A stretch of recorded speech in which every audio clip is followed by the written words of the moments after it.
Hi, magandang gabi. Ako po si Trixie Cruz-Angeles. Ito po ang Luminous. At today is Sutil Saturday and also Rizal's birthday. So, uh, happy birthday, Jose Rizal.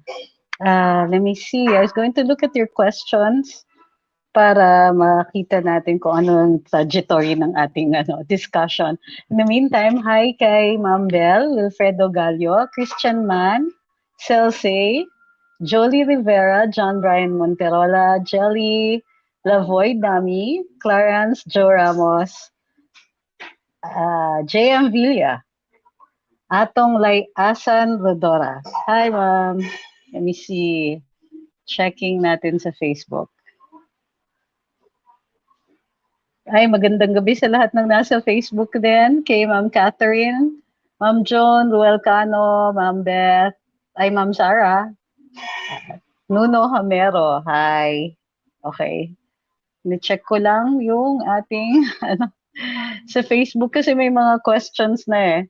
So, check ko lang. In the meantime, don't forget to like and share, like and follow dun sa Luminous at saka don't forget to subscribe dun sa ating YouTube channel. Okay. Sabi ng iba, make it a habit Saturday at 9:30. Tama, wala na tayong social life niyan. Not that we ever had a social life. Oh, magandang gabi sa mga nakaabang na sa Facebook. Okay, grupong Sutil. Oh, wala ba kayong mga tanong? Aside from, of course, let's greet Jose Rizal, happy birthday. At tandaan po natin, and none of that anymore, medyo nakakasawa din yung mga Rizal versus Bonifacio talk and all that. Kasi they're two different people, and let's face it, wala naman tayong actually na-declared national heroes by law.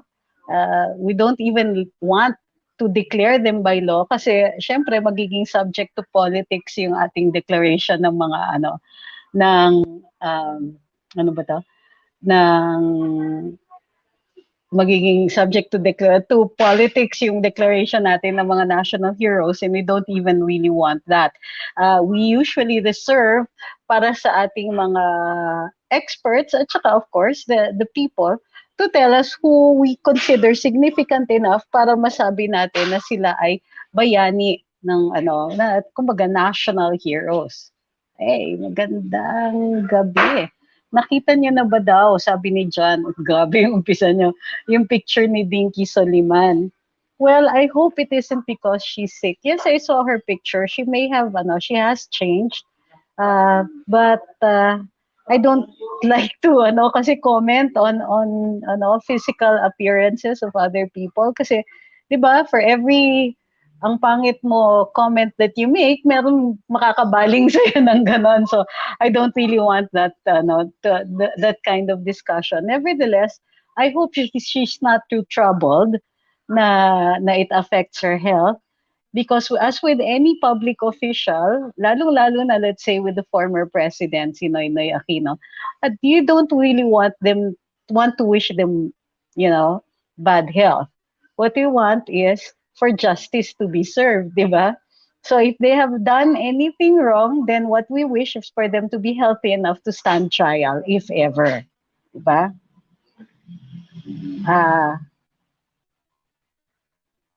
Eto, sabi ni Lorian Diet, ano sa akala mo, parang walang balak man lang si Pangulong Duterte para kay BBM.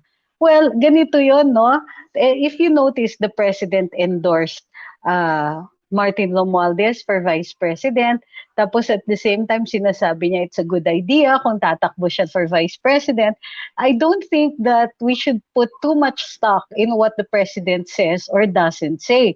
Kasi alam niyo naman, pagdating sa politika, the more you keep your cards closer to your chest, the better. Kasi you don't want your opponents to be able to guess what you're up to next. Ayaw natin yung gagawin nilang yung gagawin nilang basehan ito for their own strategies.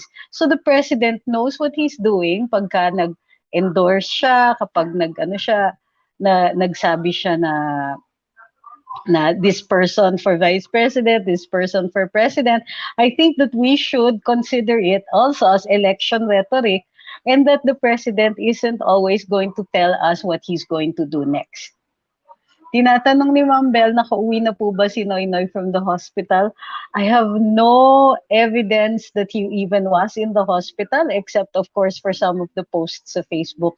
So, intayin na lang po natin yung mga official announcements. Pero kung chismisan session lang, well, he probably is. If it's really just chismis. May narinig ako, sabi ni, ang bilis ng ano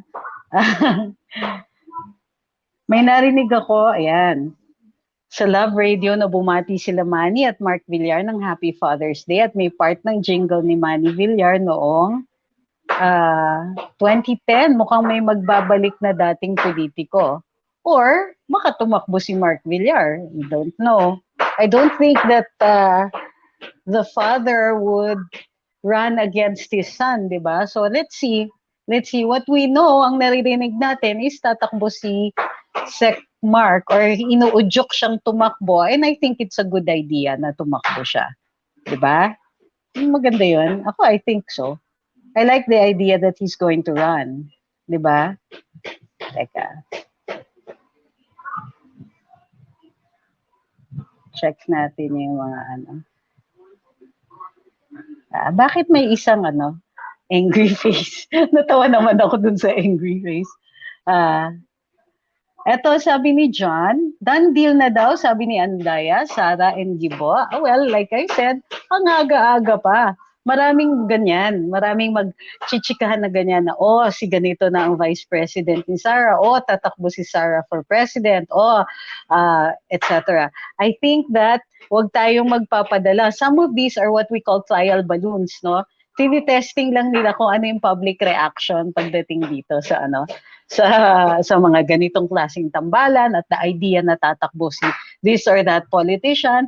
It doesn't necessarily mean done deal na yan. Of course, si Congressman Andaya is also a very smart politician.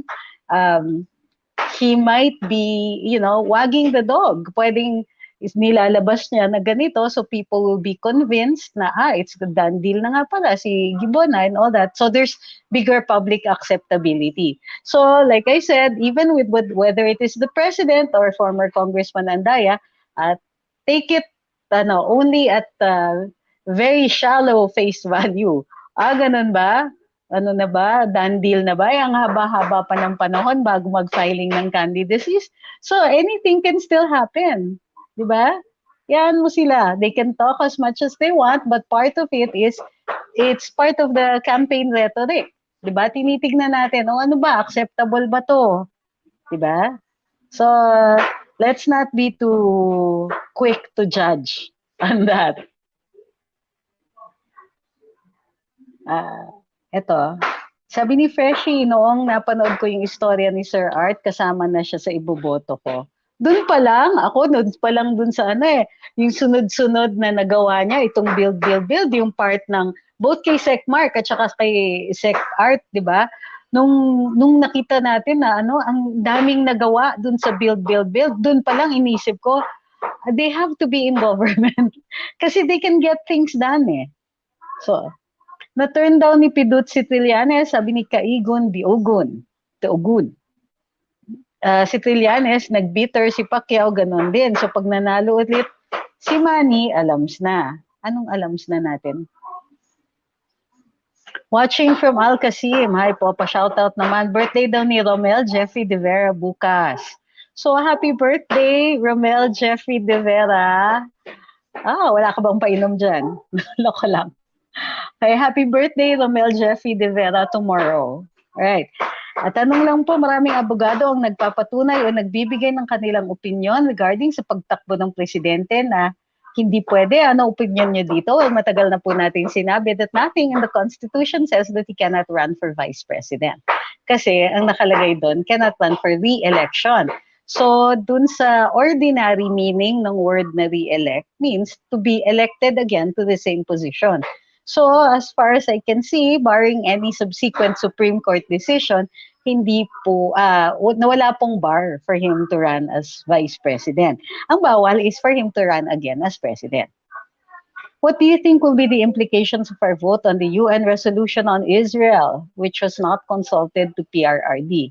Well, we have to see kung maaari pang i-withdraw, okay, without going into whether or not whether we agree or not with the vote, diba? The president makes the decisions on foreign policy. He is the ultimate authority and the ultimate source for any decisions regarding things like this, votes, international relations, who to conduct relations with, who to be diplomatic with, in fact, retorts and all that. So the president now had to explain to Israel, and he knew that he did not authorize this kind of vote. So the president can actually ask for a withdrawal of his vote, not that it's going to make a difference, pero he can ask if the body will allow it, then the vote will be withdrawn. Pero he can ask, and this will give a show of our, kumbaga, position on the issue. Meron kayang maaaring malagot dyan sa pagboto ng Pilipinas tungkol sa Gaza? Di na ba ito mababawi? Well, the vote has been carried at gumawa na ng decision ang United Nations Human Rights Council. Nevertheless, maaari naman natin gawing off record na hindi authorized kasi hindi nga presidente ang nakonsulta doon sa boto natin. So we can still make it off record na hindi tayo bumoboto for that. Which of the two surveys, Sambayans or Pulse Asia's, are more accurate? Is this a loaded question? In knowing kung sino kaya mananalo sa presidential elections. I wouldn't trust any surveys right now. It's too early and the certificates of candidacy have not been filed. So hindi pa natin alam kung sino lahat ng mga magiging kandidato. So we could say, we're going to vote for whoever has already expressed their willingness to run for elections. Pero without a complete list, I don't think any survey is going to be accurate or even reasonably accurate. Ang ginagawa lang ng mga surveys dyan ay nagpapakita kung sino dito yung may chances, kung sino yung may popularity, but popularity, again, isn't everything. Yung mga artista natin are very popular, but that doesn't necessarily mean they will be voted into office. What are the rules on party list qualifications? How they win? How to be allocated? What are their power if proclaimed? Siguro isang buong live natin yan. Kasi ang dami mong tinanong eh. So ilalabas natin yung batas dyan. And isasama natin lahat ng mga Supreme Court decisions. Kasi yung Supreme Court decisions ang nagpuntirya sa atin just how many votes are required and so on. Pero if ang pinupuntirya po ninyo ay whether sino ba, like, is makabayan allowed or qualified, maaari ba silang i-disqualify? Well, yung mga grupo na hihikayat o considered na nagpa-participate sa mga illegal na activities can be disqualified. Kasi requirement nga po yun. Meanwhile, maraming salamat kay Ma'am Bell para po daw sa gabi ng mga sutil. Totoo ba, Ma'am? Si Ipin daw dadali ng Once Kambayan or Namfrel. Well, they certainly put him in their short list. So, I don't doubt na dala nila. Yung problema, ang One Sambayan ba ay mayroong numbers? Ang Namfrel, we know, has numbers, but given the recent revelations, titignan natin. I think things are moving very, very quickly. And even the credibility of certain organizations is on the line. So, ito, Ma'am Jackie, good evening. Happy Father's Day sa father niya, si Joel Tonhok, at mga kapatid daw niya at sa lahat ng fathers. Maraming salamat sa inyo for your, for your super chat. Ito, can we not arrest anyone from ICC if they forced to come to PI for their so-called investigation? If pwedeng arestuhin, pwede bang i-anunsyo na ito ni Pangulo ngayon pa lang? Well, arrests are done if a person is committed a crime and you want to bring them to trial or bring them back to trial or put them back in jail where they are serving a sentence. So yan po ang definition ng mga arrests natin. If anybody from ICC comes here and they haven't committed a crime, or wala tayong basihan para mag-issue ng warrant of arrest, hindi po ganun ang mangyayari. Pero kung pumunta sila dito at wala po silang visa, then they can be deported. So malamang ganun yun. So hindi na kailangan i-announce ng presidente yan. I think that's a given. Birthday na ni Dr. Rizal, sabi ni Ma'am Sarah, isama na daw ako sa blowout pangkape. Maraming salamat po. Ito, Amon Reyes says, maaga naman kayo sa Pilipinas. Ano yan, PP pills? Pagsipaw iyo ang bang... Hindi ko yata ma-decode. Sir, pakiayos yung spelling. John Atlas Tumlo says, good evening, karambolista. Sabay pala live stream ni... sorry, hindi ko kilala si Sir Badong kasi if kilala ko siya, hindi ko po siya sasabayan. Pag si TP at si Sas and sina Fafi Mark and all that ang nagla-live, hindi po sila sinasabayan. So, we'll take that into consideration as much as we can.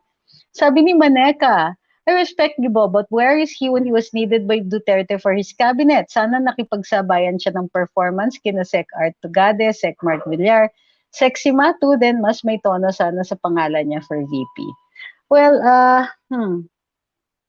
if he was seeking the endorsement of President Duterte, then of course he wouldn't be in a very good place right now. Pero hindi eh. Doon siya kay Sarah nag-seek ng endorsement and to run with her. So, let's see. Yes, you're right. There was an opportunity for him to to show his abilities, pero he has already done that as the Defense Secretary under GMA. Diba? And he did rather well. I have personal experience with the fact that he did well as the Defense Secretary. Pero I had my misgivings. In fact, may mga hindi ako agree na dun sa sa disaster relief response niya noon. But nakabawi. So I don't know. I'm still open-minded about Gibo, although I prefer that he runs for senator kasi kailangan natin yung marunong gumawa ng batas doon sa Senado.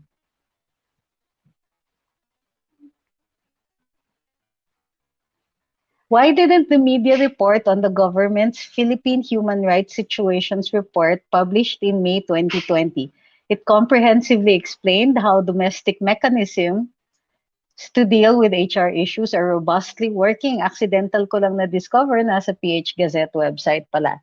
Well, kasi I think up to now, you're still presuming that the media is going to be objective.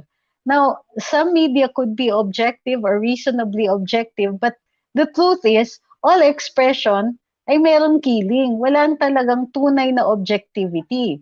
So, kung ini-expect pa natin yan sa ating media, baka mamuti ang mata natin waiting for them to make the right move.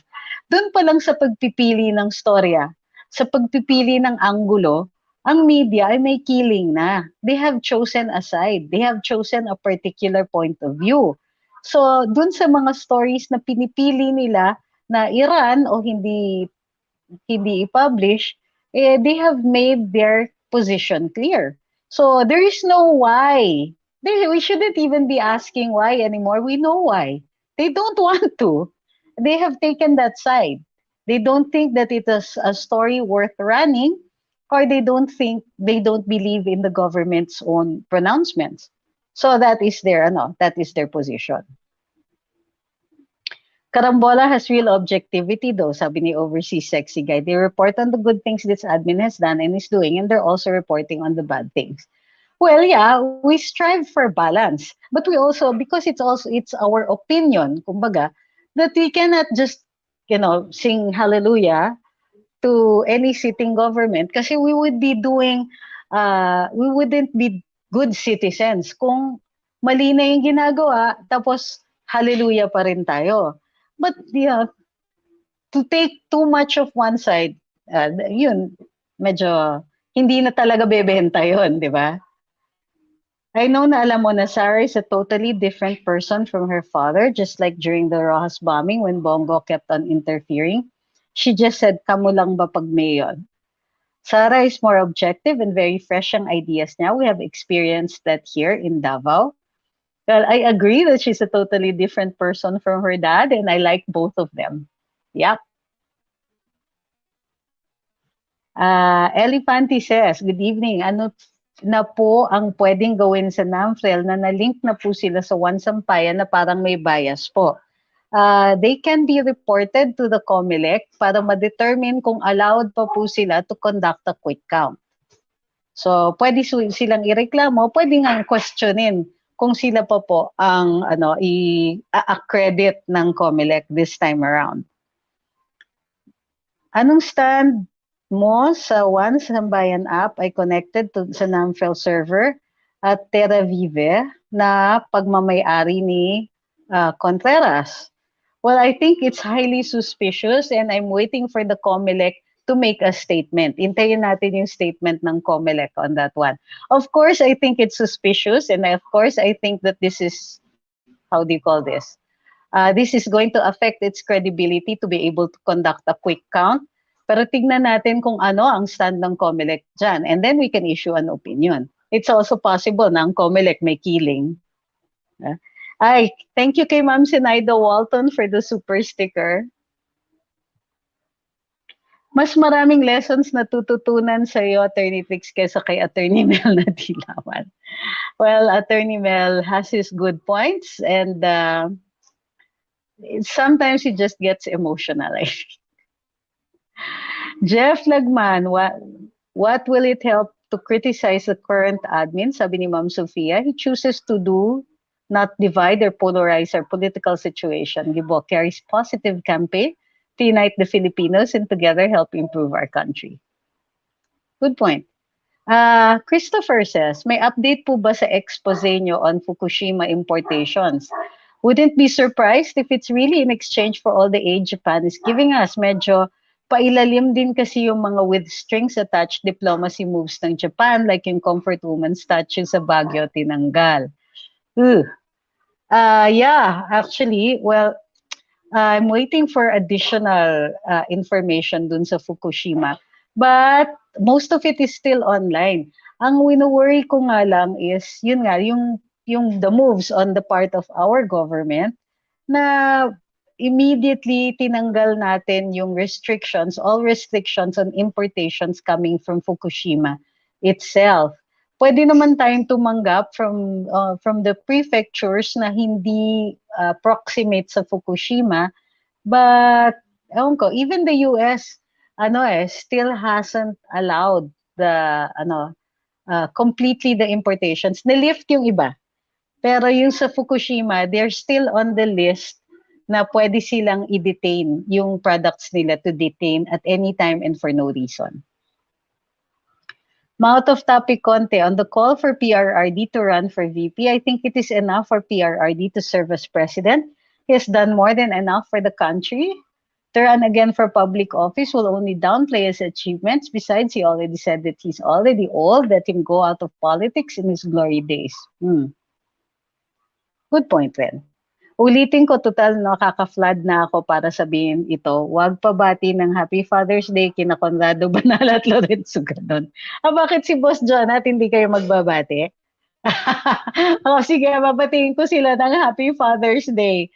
Happy Father's Day kay Boss Conrad, Boss Jonat, at saka Boss Larry, Gadon.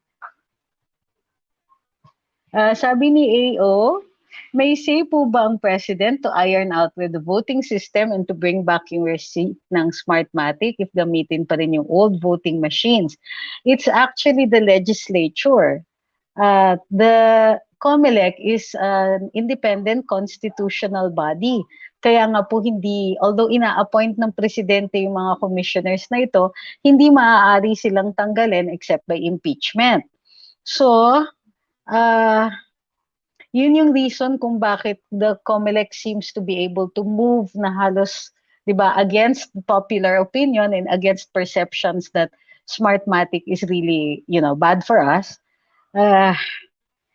The president at best can pressure them by saying they're going to be impeached. Pero limited yung powers ng president when it comes to the COMELEC.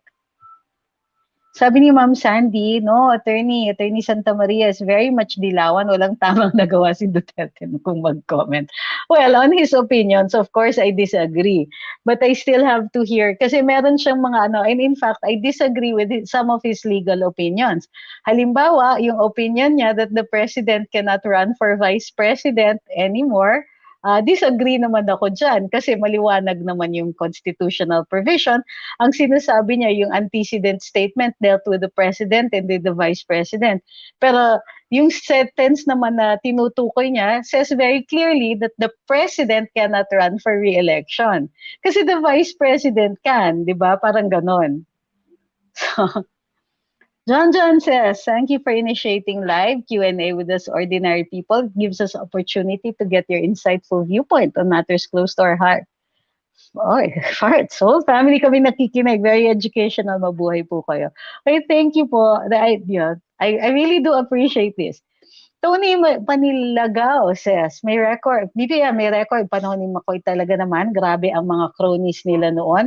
Mga corruption, hindi nabawi ang mga pera sa gobyerno. Danding Pumuaco, Romualdez, pera ni Makoy, pera sa gobyerno, napunta lang sa mga tauhan ni Makoy ngayon. So, what are you saying? That the sins of the father are visited on the son? BBM wasn't, or had limited time as a government official, if I'm not mistaken. Sandali lang siya eh. So, I think we're going to go by that record and wala pa naman akong, most of the reklamo tungkol sa kanya about the Marcos years is that he allegedly benefited from it. So, and wala naman po siyang convictions and no civil case has prospered against him. In the 30 years, or in fact, in the years that Cory was president, and even in the years that Noynoy was president, maaari sa, if they were exercising the powers they claim that Duterte exercises now over the courts, bakit wala silang nagawa? Diba? How come the courts have always decided consistently in favor of the Marcoses, except for the conviction of Mrs. Marcos in the Sandigan Bayan very recently on 7 counts of corruption, which is, by the way, on appeal right now. Ang acting mayor sa Cebu started vaccination, sabi ni Ma'am Mildred, sa A5 category and skipped the A4. Ha! Sino po ba in charge to decide who to prioritize? IATF, DOH, or LGU? The DOH is in charge of the vaccinations, but the COVID response is IATF. The LGU, well, they can be called out. The same way that Governor Gwen was called out both by the president and by the IATF. So they can. Hi kay Ma'am Ruthie, thank you for the super sticker. Chacha Pamor says, pag gusto nyong mainis sa buhay, watch lang mga spells. Diyos ko, ba't naman natin gagawin yon? Satisfaction guaranteed na maiinis kayo.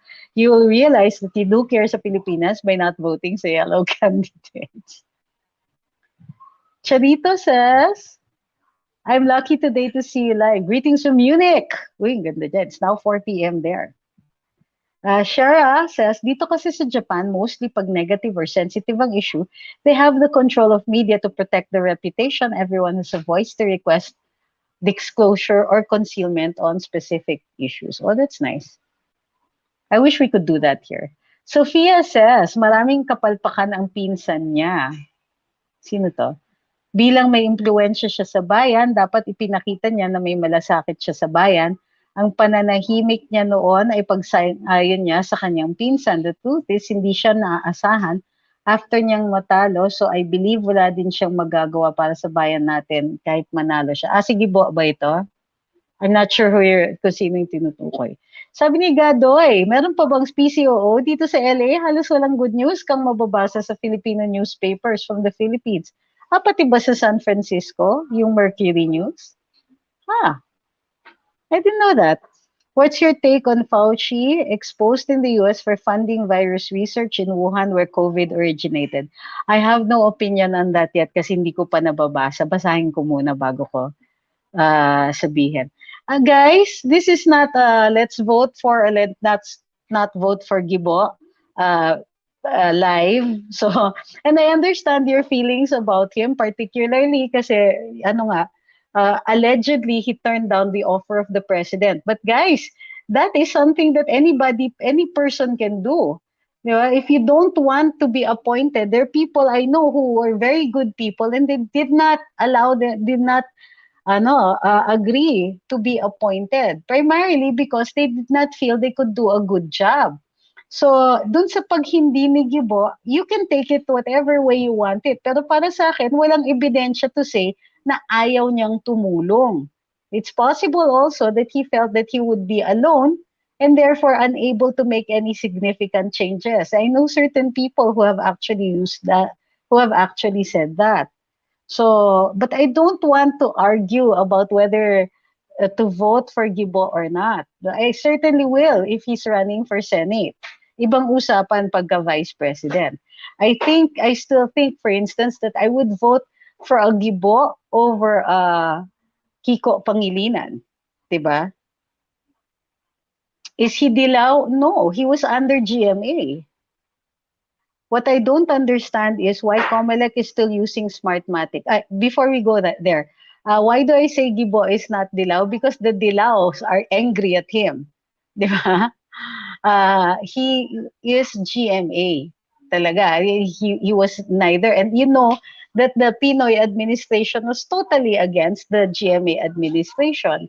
Pinakulong nga ni Noy si GMA, di ba? So, for me, anybody that the Dilaws hate is somebody I'm going to consider. So Nel Aranya says, what I don't understand is why Comelec is still using Smartmatic. What is it that you don't understand? They like Smartmatic. Maybe they benefit from it. And that's what, I mean, really, seriously, you still don't understand? Ano yung sinasabi ni Spock? Once you get rid of the impossibles, then the possible, no matter how unbelievable, is what happened. Yeah? Given the fact that there were a lot of issues from the past elections, especially in the VP race. By the way, because the Supreme Court did not decide on the issues raised by BBM on Smartmatic, nothing is on record. Kahit sabihin pa na, well, it might be on record in the Senate, pero as a fact that has been tried and tested in court, wala po yan. So yun po ang pinanghahawakan ng COMELEC. Stop saying you don't understand. The presumption is the presumption of innocence. If Smartmatic has not been on record in court or has not been proven in court to have screwed up the last elections or deliberately screwed up or cheated, then despite our beliefs, because I believe that there was intense cheating in the last elections and that Duterte won regardless of that, what the COMELEC relies on is the fact that these mistakes or cheating has not been established in a court of law. Okay? So there is no obligation for them not to use Smartmatic. However, what I'm happy about is kinasuhan ng COMELEC ng losing bidder doon sa pag-refurbish ng counting machines. So, loving this evening, sabi ni Christopher, Luminous live after SASU Statecraft. Thank you. I consider Attorney Trixie and SAS to be two of the most influential women and teachers in my life. That's really very cool to hear. Sophia says, time for politicians to unite our country more than divide it much further and end up being in a worse situation. PRRD carries issues which all of us can agree on, and that's why it's very successful. Yeah. Sarah at BBM, please, sabi ni Ma'am Annie, good tandem. Guys, try not to use all caps kasi it feels like you're shouting. Malivic Guerrero says, but that's it. They want benefits from it. So that's important than the counts of votes. Okay, when I say they benefit from it, that is an opinion based on what I can perceive. But to have that established as a fact by a court of law hasn't been done. Okay? Yun nga yung pinanghahawakan nila. That's why it is possible to do it. To keep using Smartmatic because despite BBM's heroic efforts in the Supreme Court, hindi na put on trial ang Smartmatic. Okay, so as far as the government is concerned, or at least as far as COMELEC is concerned, they choose to look at it as Smartmatic not having had a bad record yet. Okay? So, kasi the question was, I'm wondering why Smartmatic pa uli. Okay? So, as to whether or not it should be Smartmatic, that's a different question. Diba? Of course, I believe that Smartmatic shouldn't be the one counting our votes. I don't trust it, but that's how the law works. You're innocent until proven otherwise, regardless of public perception. Sabi ni Linus Kyle, ay, nagpadala siya sa super sticker. Thank you, Linus. Let me see. COMELEC kasi may kasutuan with Smartmatic. John Ray says, ano po masasabi niyo sa debate ni Sec Panelo at ex-Congressman Colmenares about sa jurisdiction ng ICC? I haven't heard yung kay Congressman Colmenares, but I take the government's position on this. Ang jurisdiction ng ICC, while Colmenares will probably say nag-acquire ng jurisdiction ng ICC because the complaint was filed while we were still signatories to it, I will argue that the lack of jurisdiction stems from the Rome Statute itself. Kasi nakalagay sa Rome Statute, dun sa complementarity, is that the ICC only comes in when the nation state itself is unwilling or unable to take cognizance and to deal with the alleged violations by itself.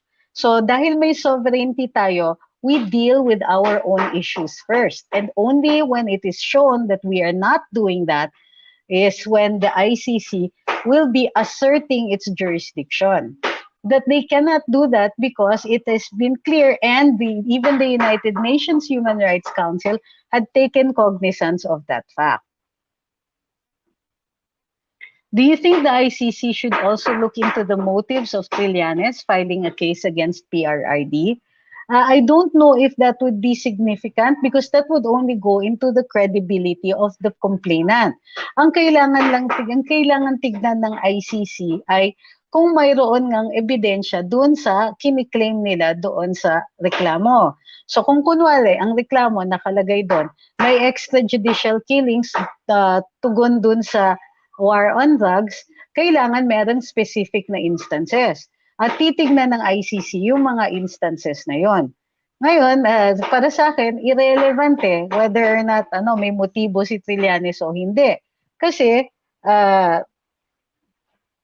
kung totoo yung sinasabi niya, it doesn't even matter whether he's credible or not. What is important is the facts that are being claimed there, if they are in fact facts, di ba?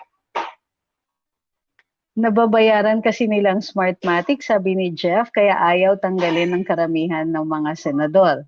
Well, that's another thing. Some senators might have benefited and therefore have no motive to remove them or cause them to be removed. Sabi ni Attorney Mel Santa Maria, sobrang detailed daw. Ang report ng ICC prosecutor at meron pa daw redacted. So those are two opposing statements. Pagka redacted, ibig sabihin merong mga hindi in-include. Oo, nakita ko po yung report. At I disagree na sobrang detalyado. Kasi kung detalyado yan at nandyan na po lahat ng ebidensya, then it's not an issue. Pero dun sa report, actually incomplete siya kasi hindi pinatunayan na hindi pasok sa complementary rule at saka dun sa admissibility rule or doctrines yung kaso na ito. So it is not complete. Kahit detalyado siya on alleged crimes committed, hindi pa rin siya, may pagkukulang pa rin siya doon sa pagsasabi as to whether or not papasok ang kaso na ito under the jurisdiction of the ICC. So yung mga tapos sinasabi sobrang detalyado pero may redacted. Anong ibig sabihin ng redacted? Di ba ibig sabihin ng tinanggal o in-erase? In-erase yun kasi sensitibo yung contents. So hindi ko maintindihan kung base dun sa statement mo ay magiging magiging tama yung ganyang assertion, 'di ba? What are your reactions sa sinabi ng isang troll na walang ebidensya na part ng NPA si Yorme Isko pero malakas ang ebidensya na leftist si PRRD? Bakit hindi magkapareho? Well, ako personally, I would also say na hindi ko nakikita ang evidence directly uh, linking him as being part of the New People's Army. Kasi ang New People's Army ay militant arm, kumbaga, military arm or ng CPP. What he has is an association with several people who are members of, possible members, who are associated also with the CPP. Okay? So, hindi ako kasi naniniwala ng guilt by association. But I think that some of his actions tend to support the moves of both the NPA and the CPP. Halimbawa, yung mga pagtanggal niya ng streamers, gano'n. Now, is this support significant for purposes of the Anti-Terrorism Act? Hindi po. I don't think that is true na yung support kasi dapat yung makakatulong doon sa mga operasyon, halimbawa ng NPA, directly. So, yung mga tipong sinuway mo yung mga pulis, pag hinuhuli ang NPA, and so on. These are the kind of actions that will be considered by the court as aiding and abetting a terrorist organization. Diba? So, para sa akin, he does do and sometimes he says some things that tend to support the people who support the CPP and NPA, and he also says and does some things that tend to support the NPA and the CPP, but not to the extent na papasok siya sa Anti-Terrorism Act.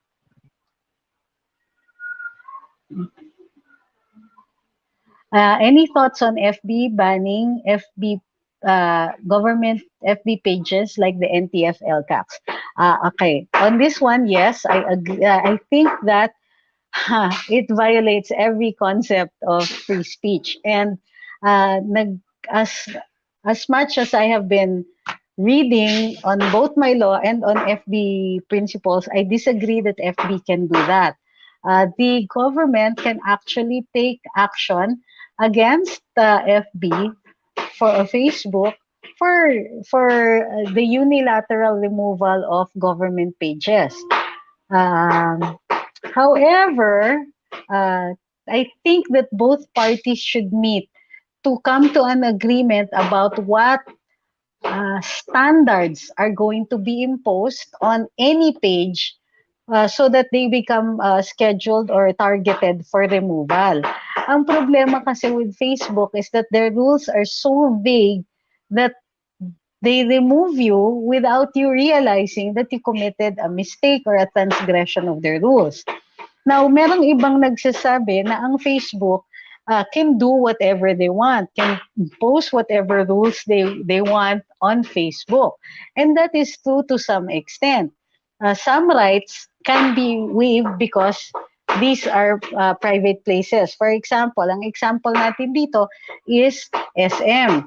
Or any department store. Bago kayo pumasok ng department store, although we have the right against unwarranted searches and seizures, we allow our bags to be inspected dahil papasok tayo in a private place, and that private place has the right to inspect our things for the safety both of the store and of the people who are going to be in the store.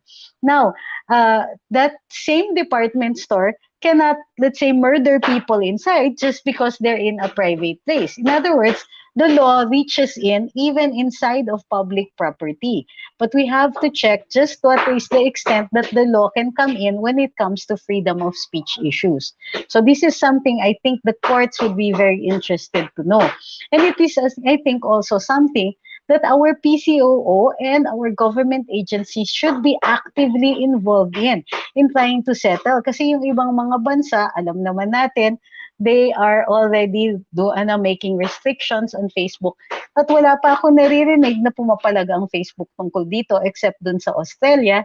And even then, Facebook continues to be in Australia. The latest, of course, was itong Vietnam. 'Di ba? Nag-impose sila ng restrictions na hindi pwedeng, na maaari dapat ipa-take down certain posts that are against government, that Facebook should take them down, pero at the same time should not take it also against the government. So meron, there are two things na binabalanse nila doon. And ako, I agree that Vietnam has the power to take these matters into their own hands, although they are communist and they are more restrictive on the speech of their citizens. I like the idea that they are imposing restrictions on Facebook. I will not issue an opinion on whether or not what the Vietnamese government is asking for is correct as regards their citizens. I leave that to their citizens to issue their own opinions on that one. Di tayo nakikialam dun sa mga nila, internal affairs nila, but we want to hold up the example that Vietnam has taken the matter into its hands. Banat Bay is not pro Duterte, sabi ni Rain. Oh. Okay.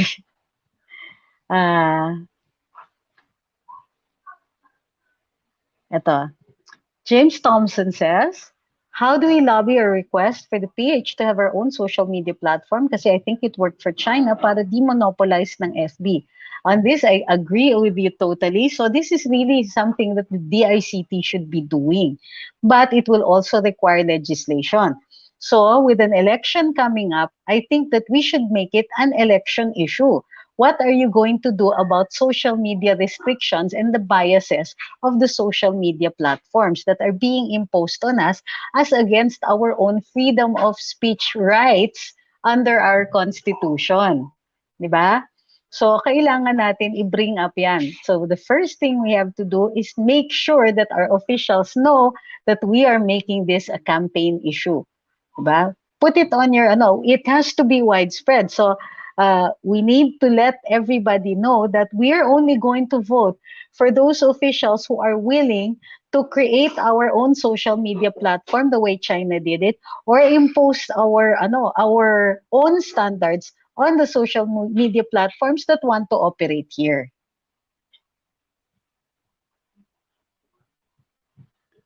Don't you think, Mimi Vicini says, don't you think Trillanes is like Professor Severus Snape from Harry Potter? You mean to say he's a good guy? Yung parang subtle protagonist siya kasi parang the more that he criticizes PRRD, the more na lumalakas ang support sa government.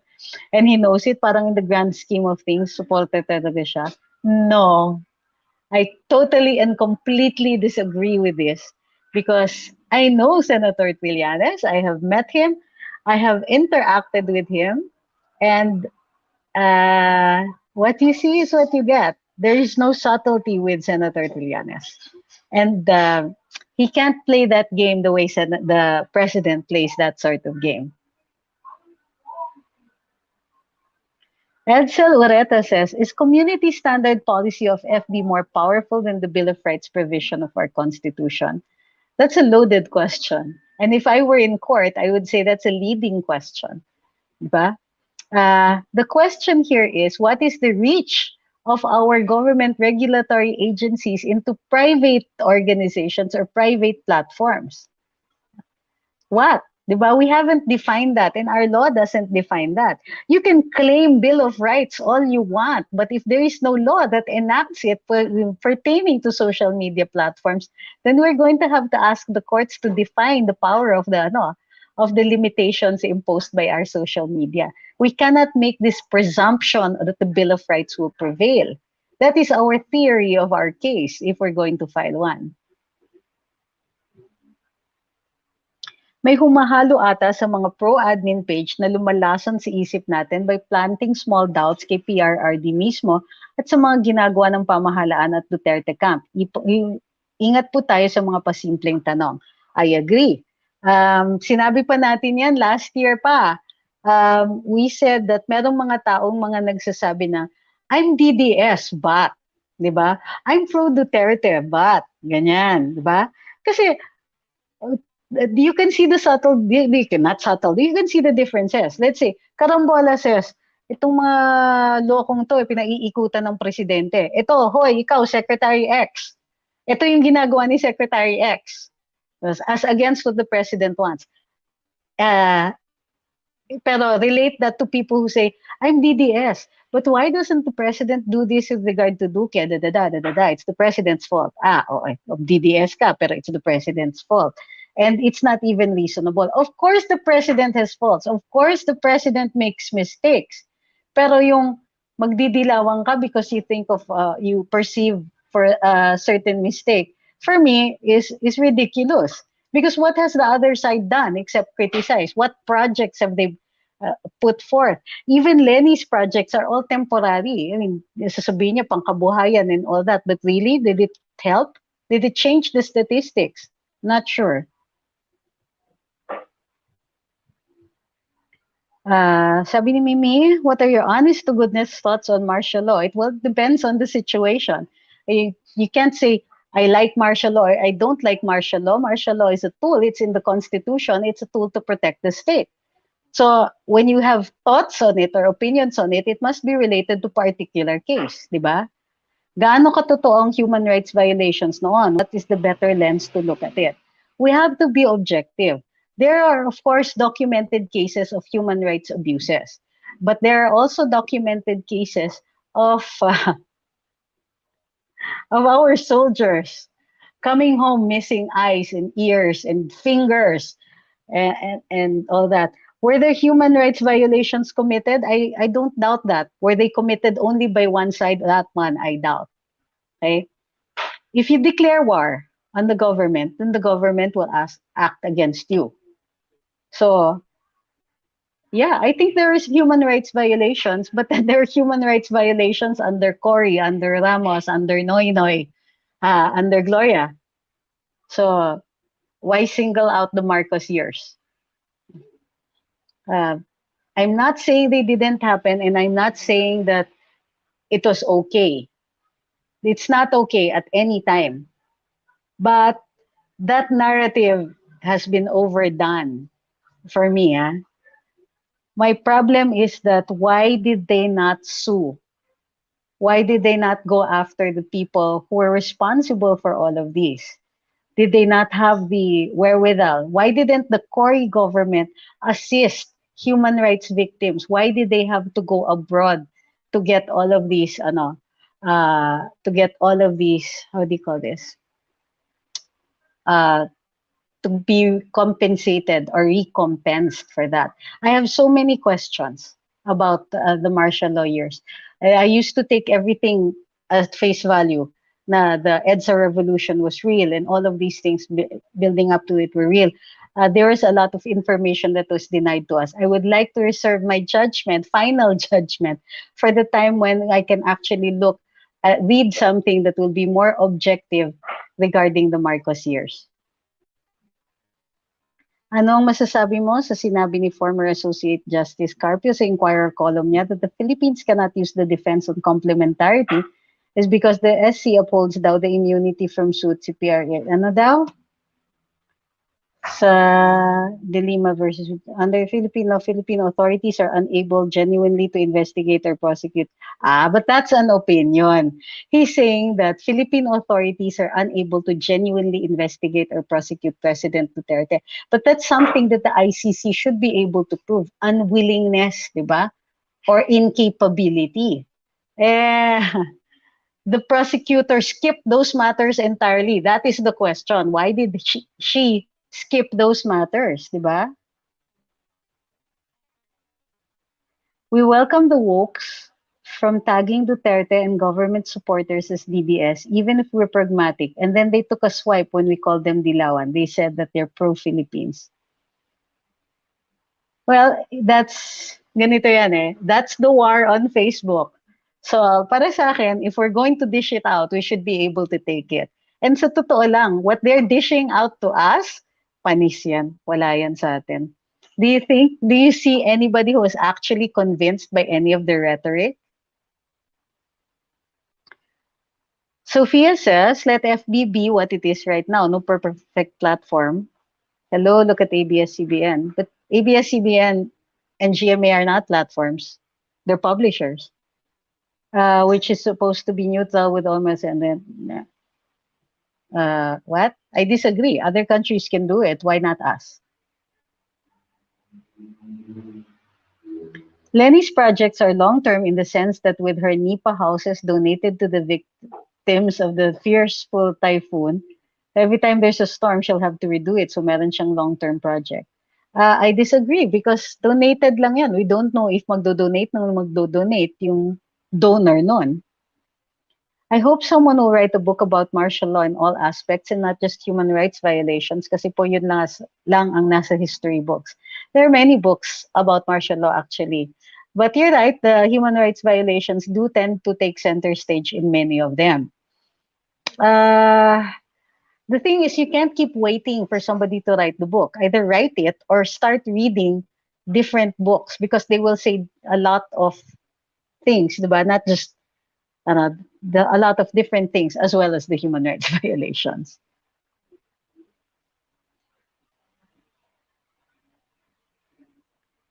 Ang announcement ng DOH about face shield if the media account is accurate, may line na hanggat wala pang malinaw na desisyon ng Pangulo, ibang sinasabi ni Spock who's putting Duterte in a bad light. Actually, the people around him who give out contradicting statements, it's not the president himself. The president says that he thinks, and that's an opinion, na face shields should be indoors only or in the hospitals only. So that's his opinion. He will still have to rely on recommendations made by the DOH and the IATF. Diba? Kasi kailangan na merong experts. So, like ang announcement is that until the IATF resolution has been created and the president has issued it, has approved it, then the old rule will apply. Lots of Pinoys hired and accepted by Israel to become citizens in their country, sabi ni Ross. Sabi ni Going Av Geek by Ian, I experienced martial law when it was declared in the whole of Mindanao last 2017, and it seems fine, especially in CDO and Lanao del Norte, lahat sumusunod sa authority. Well, like I said, martial law is a tool. So you judge its effectivity as a tool. Yung whether you're for it or not, is not really about what martial law is, but about the circumstances wherein martial law is imposed. So, nung inimpose siya in 2017 because of Marawi, then yeah, people will think that yes, it did very well, and so it was a good thing. But there are people who think that the martial law that was imposed during Marcos years was oppressive. I disagree, but there are people who were actual victims. So I think that in the light of history, we need to take an objective view. Was it good? Was it bad? Why did it take so long? And so on. When we say objective, it means that we're also going to have to take the good with the bad, or the bad with the good. The same history writers who will tell us about the good things that Marcos has done will also have to tell us about where he failed. Nobody's perfect and we're going to have to accept that. Hindi yung sasabihin natin, dapat isulat yung totoong history, pero pag lumabas, hindi naman kayo maniniwala o magagalit kayo. Diba? So long as it is supported by evidence, then I think that we should also understand. Parang Rizal, diba? He wanted to go to Cuba to serve under Spain. He recanted.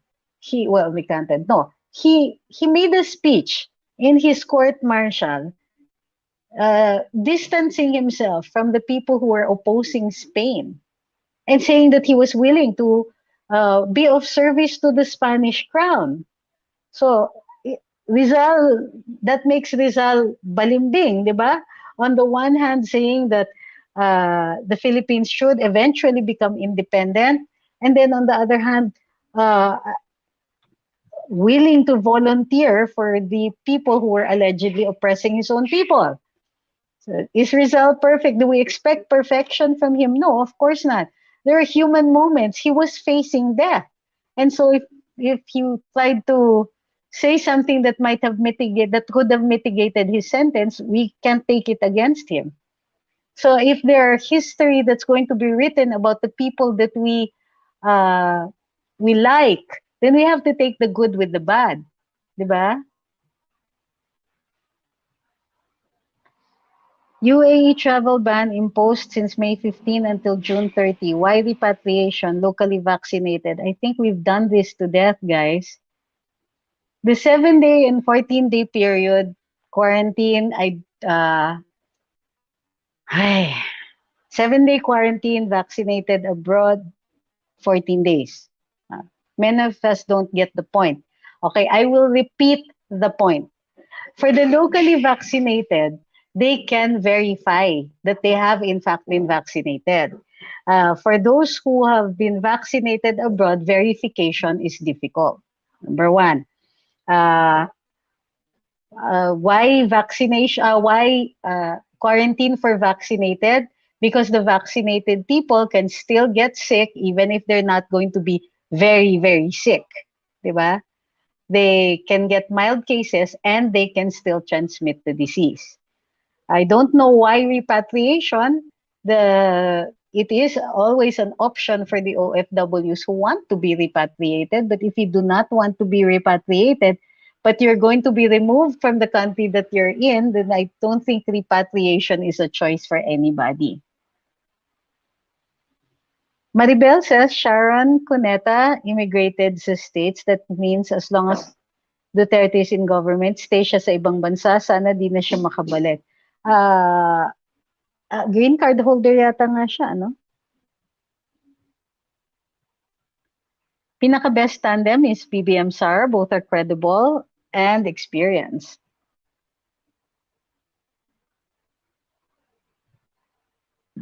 Mm, Rain Pine Book says, when are we going to discuss vaccine discrimination of Western countries? Didn't we do that in Karambola? I don't trust American and Chinese vaccines because they're behind why this pandemic exists. Kaya halina't magpaturok ng Sputnik. Hmm, I disagree. I don't see any evidence to indicate that they should not be trusted. Di ba? Actually, Attorney and Luminous vlog influence on our vote for 2022 is huge simply because Luminous is credible social media for politics and government matters. Discussions, kaya kudos.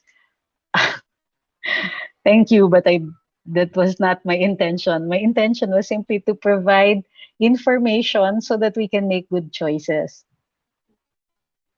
Sa ICC case, inatras na ni Attorney Sabio Rip stating that he was just paid to do it. Does the ICC not give weight on it? It is a clear politically motivated case by Trillanes. Happily watching your live stream here at the Isle of Man. Uy, keep up the good work. Okay, we discussed this, but there were three complainants dito sa kaso.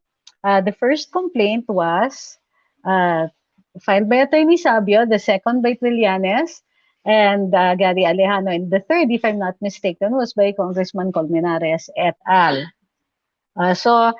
Even if Attorney Sabio revoked his complaint, there are other complainants. Okay.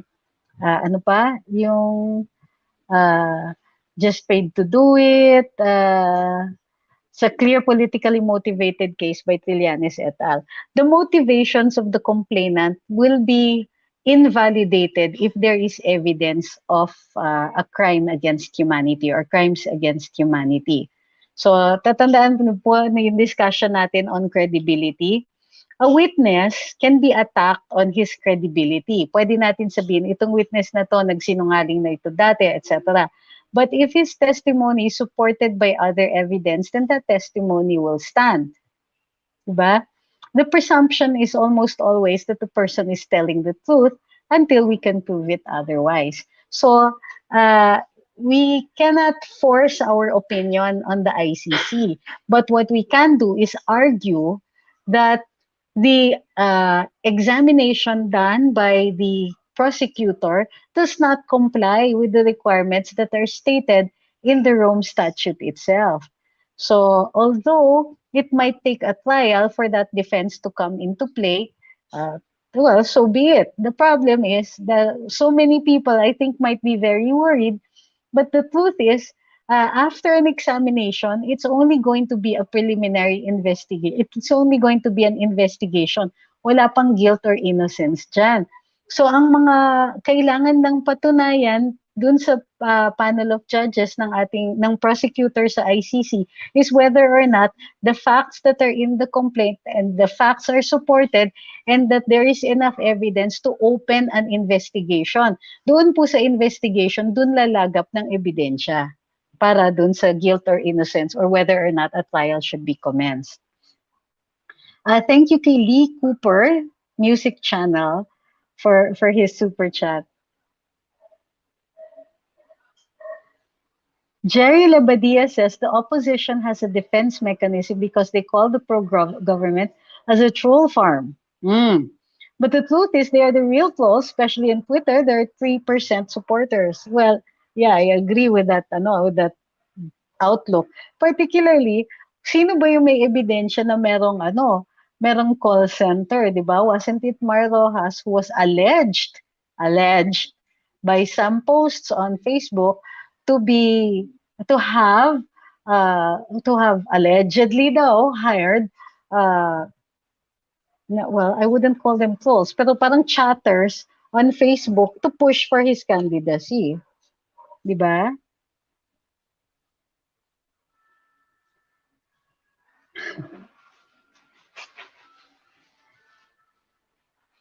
John Atlas says, kung walang sakit si MDS at natuloy siya as judge sa ICC, big break sana in her career. I know she applied. BBM is the ideal na dapat maging katandem ni Sara dahil meron silang parehong baluarte. They support each other sa pag-harness ng boto. Yeah. I agree that geographically, yeah.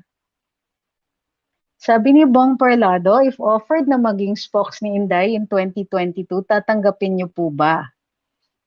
Let's cross that bridge when we get there. I don't think Mayor Inday even knows I exist. So, wag tayong ambisyosa. I don't think that's ever going to happen. So, John Sevilla says, your opinion po sa election offense ng One Sambayan sa announcement ng list nila as per Prof. Carlos. I have to know what Prof. Carlos alleges to be an election offense done by One Sambayan. If it is premature campaigning, there's no such thing. Concern ko with the ICC, pumunta Pinas, then arresting PRRD. Di ko alam paano natin ipaglaban yung nirakang kalayaan.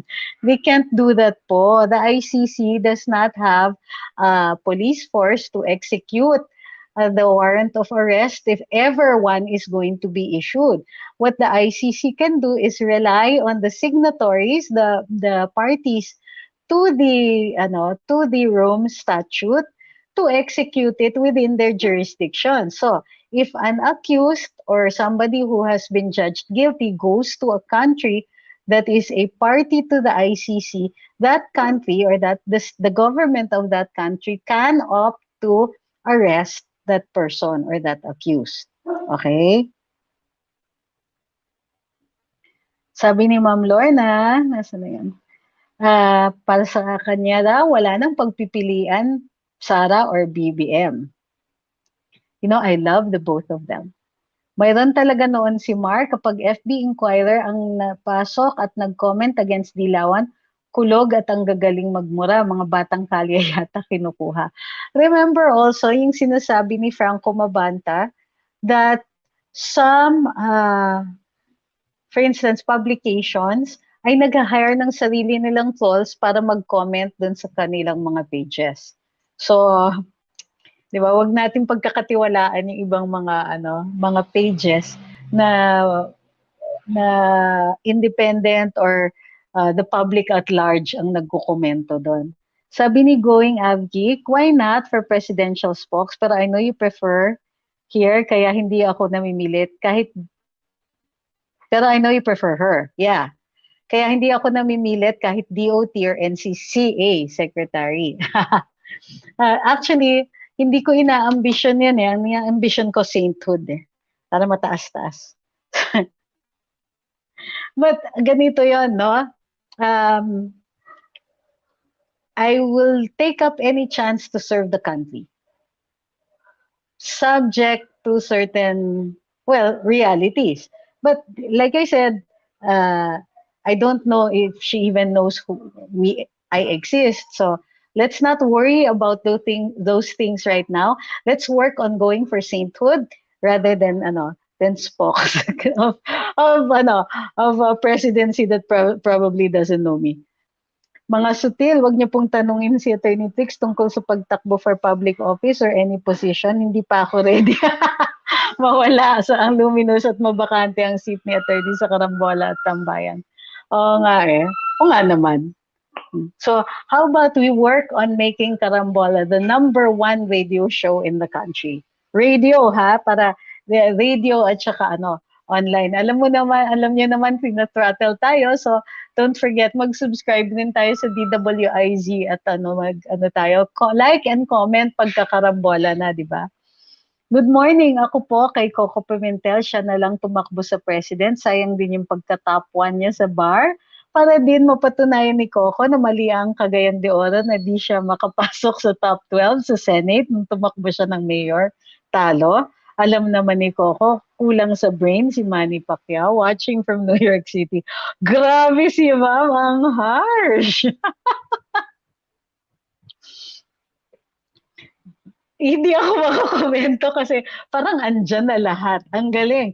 Harsh, sarcastic, real talk. Ang galing ni Ma'am June. Ang taray pati. Christopher says, gagayahin ko yung paboritong tanong ni Sas. If I'm going to visit your house and have a look at your bookshelves, which book would you recommend for me to read in order for me to have a good idea of who you are as a person? Nandito ba yung mga ano ko? Well, you can look at my book list sa Scribd. Gusto ninyo. Let me see.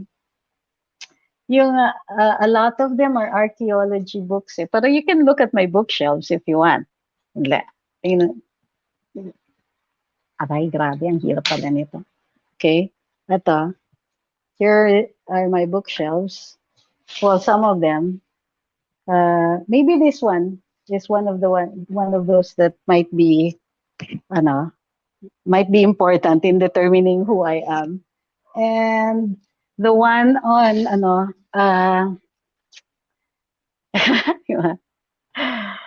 bang tanong yan?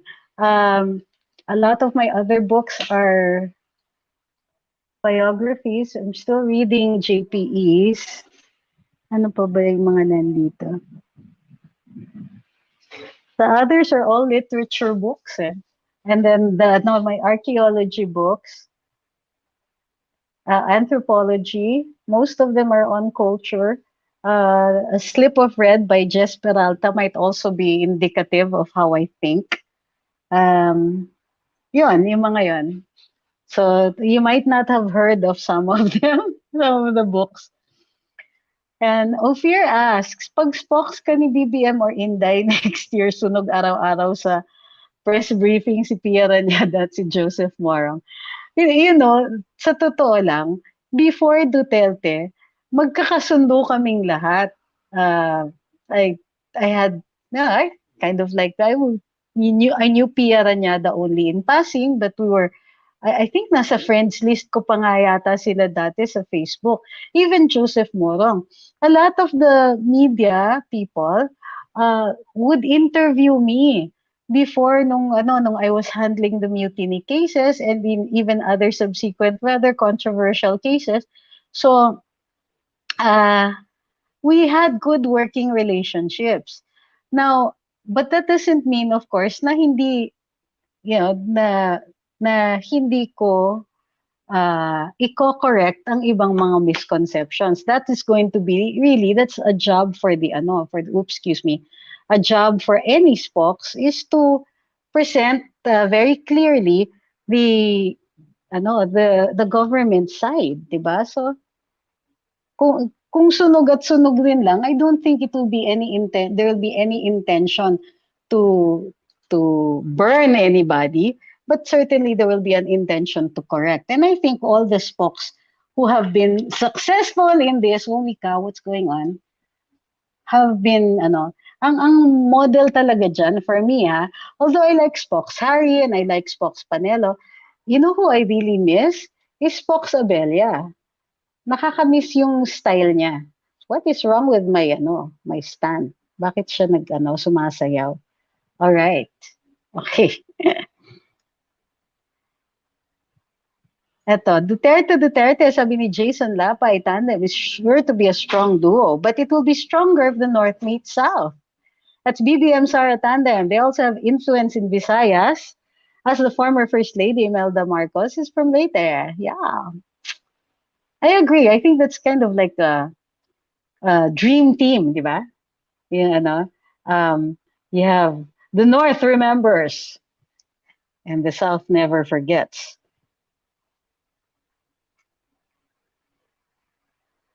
Let me see.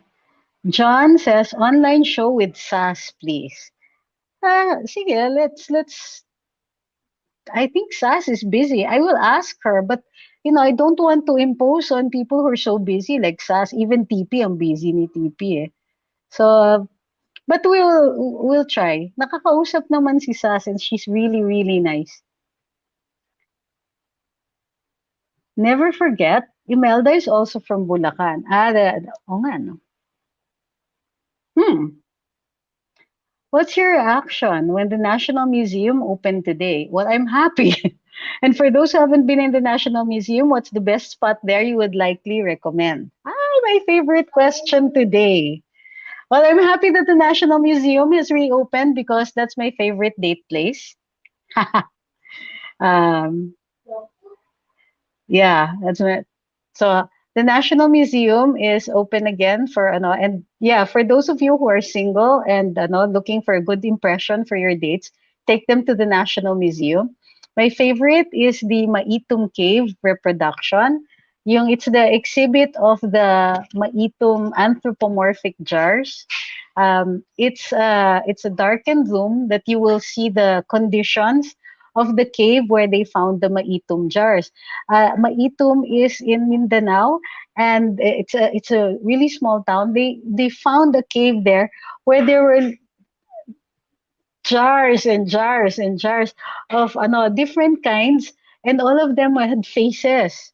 Tapos iba-iba yung faces, and some of them were male, complete with genitalia, and some of them were female, and some of them were children. They were all unique. All had different faces that seemed to probably I hope, di ba, corresponded to real people, but they were it's one of those most significant finds. The person who has done most research on this is Dr. Doc Bong, who is my professor in archaeology. So when you go there, it's darkened, and then some of the jars, you'll see the jars in a reproduction of how the cave looked like when they discovered it.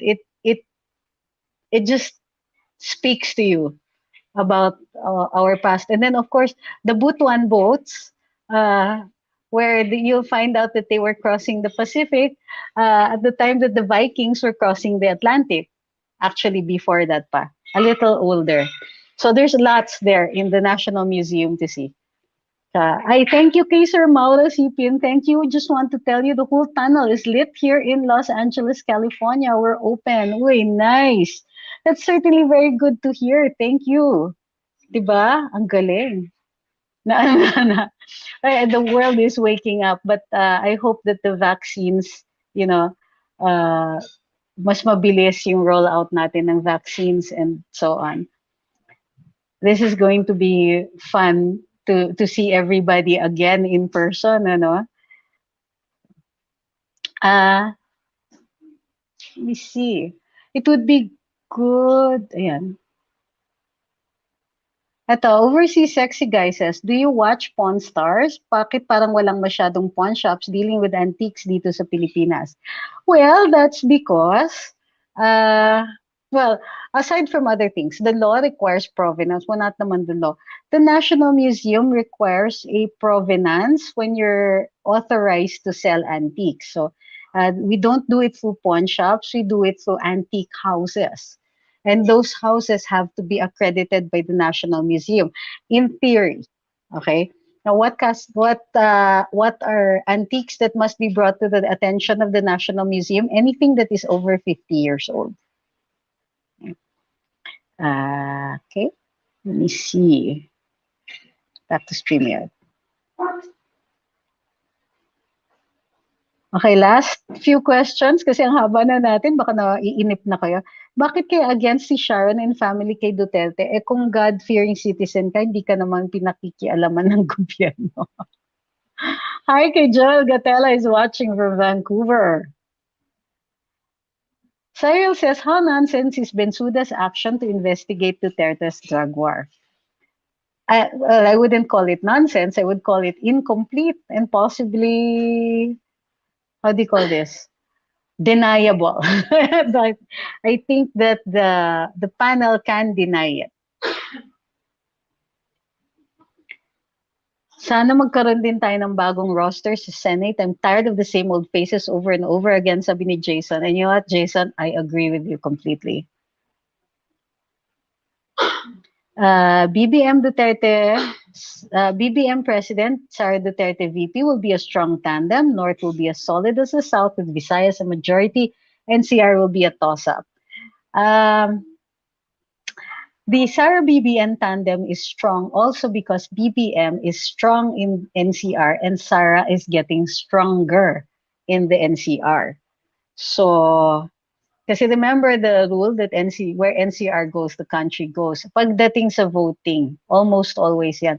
That's why Duterte won in the NCR, diba, when he ran.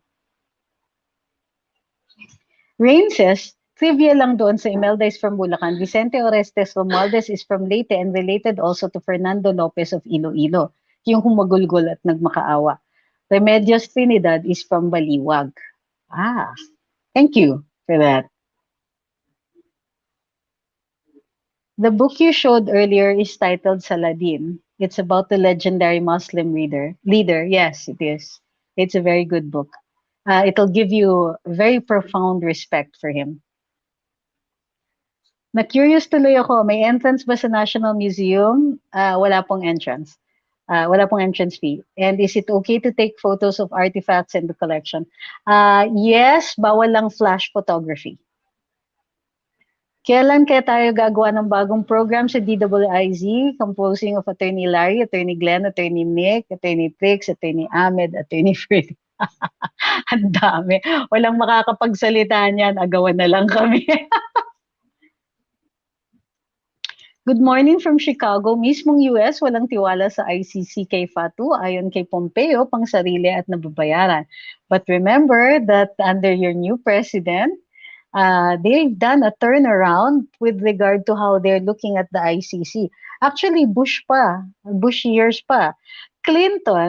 President Clinton signed the ICC, the Rome Statute, but recommended that it not be ratified by their Senate. So, dahil hindi siya ratified, hindi party ang US to the ICC. Diba? So, and they have never thought that it's significant enough to be part of it. Watching from Doha, si Zenji. JR Lieberman says, kung sakaling makulong ang ating Pangulo, sa hiling ng mga dilawan, di ba may chance po ba na makakalaya ang mga 70 anyos na gaya niya ayon sa revised penal code? No, it's not in the revised penal code. May decision po kasi ang Korte Suprema na pinalaya na pagka, tama ba yun? 75 if I'm not mistaken. But that's for local, if he is, how do you call this, convicted of a crime under the, of a crime locally. Are you talking about the ICC or yung local laws natin? So, but it's something that has to be alleged also, not as a defense, kasi convicted ka pa rin but as a means to avoid being incarcerated later on. We need a BBM, a Marcos heir for presidency to be able to retrieve all Philippine assets that nobody can touch. I believe that is the specific instructions of FEM. Guys, until we see that will, and that will has been probated, uh, we don't know if that's real, huh? The president, because even in the BBM, they don't acknowledge it. The president of the Philippines is the only person who is the true representative of the Republic of the Philippines Foundation. But again, all of these uh, allegations need evidence, and even BBM, when asked about it, has not indicated that they acknowledge that a will actually exists. Sana balang araw mapanood namin ang karambola sa TV, sana sa PTV4, at sana maisipan din ng PTV4 na magpagawa ng sariling digital box upang mapanood sila ng malinaw. Totoo yan. Dahil ang mga kasalukuyang mga digital box ay hindi sila nasasagap ng signal o kaysa ng UNTV at SMNI News. Kaso ganun din hindi sila nasasagap ng signal. Kakatamad manood ng TV, puro twisted news. Ang sad media. Sir Mauro talaga. Thank you sa pangpaliwanag ng mga laws of the Philippines. Sir Mauro, maraming salamat sa inyo. Parang ang lakas nyo.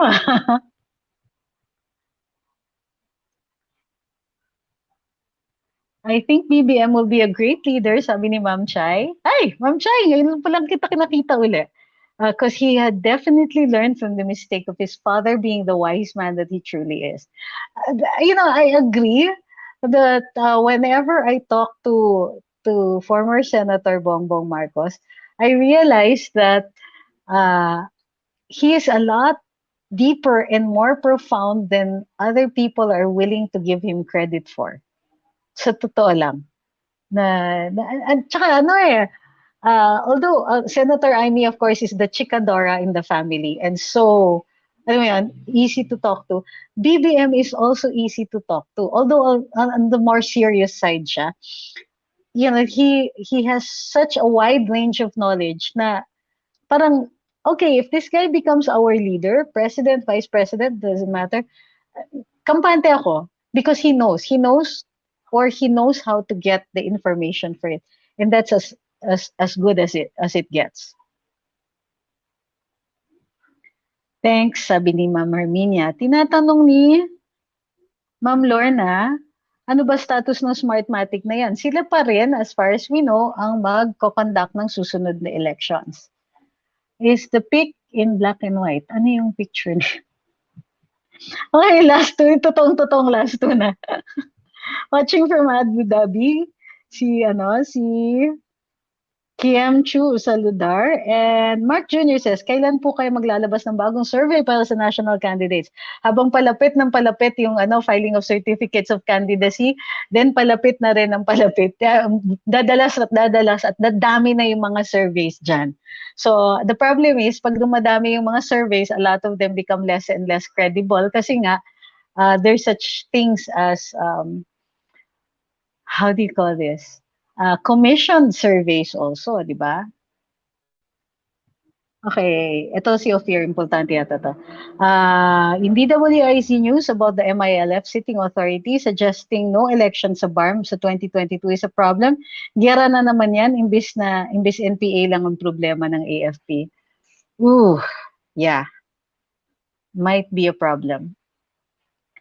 Jason's finally asking also, ano nangyari sa Channel 2 frequency? Hindi pa po napapabid. Busy pa. Last, Ma'am Chai, you can tell a man by how he handles the challenges that he encounters kung paano tahimik lang ang mga Marcos despite na pambabalahura sa kanila.